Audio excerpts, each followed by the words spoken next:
L'obiettivo è che diventino il motore strategico della pianificazione, gestione, promozione e commercializzazione dell'offerta turistica della regione. Stanno per diventare realtà anche in Liguria le DMO, acronimo di Destination Management Organization.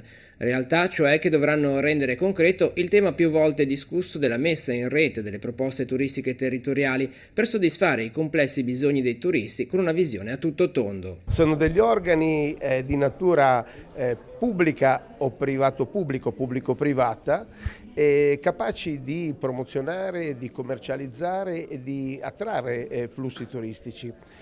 Abbiamo sentito i territori, in capofila le Camere di Commercio, la Camera di Commercio, e abbiamo cercato di far fare rete a tutti i prodotti e tutte le possibilità che vi sono sui nostri territori. Abbiamo definito ovviamente nella delibera gli standard minimi per costituirsi come DMO. Standard minimi che sono la partecipazione di almeno 18 comuni o un capoluogo di provincia, la presenza di almeno una camera di commercio, una capacità ricettiva di almeno 15.000 posti letto, di cui almeno il 20% in strutture ricettive di tipo alberghiero.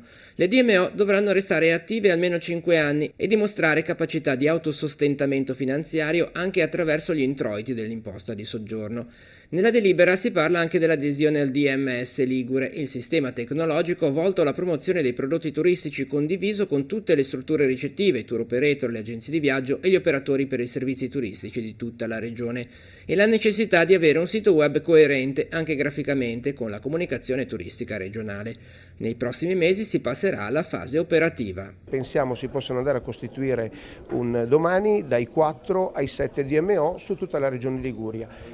Tendenzialmente vanno dal mare verso i borghi e quindi sono affettati verticalmente. Come sta andando il turismo in questa estate? Direi molto bene, se abbiamo sentito i dati questa mattina anche ci davano come terzi per arrivi turistici, quindi un ottimo risultato dopo il Veneto e il Trentino Alto Adige, quindi direi in base alla superficie, e il trend sta andando molto bene, ovviamente è partito molto bene nei ponti di aprile e sta continuando.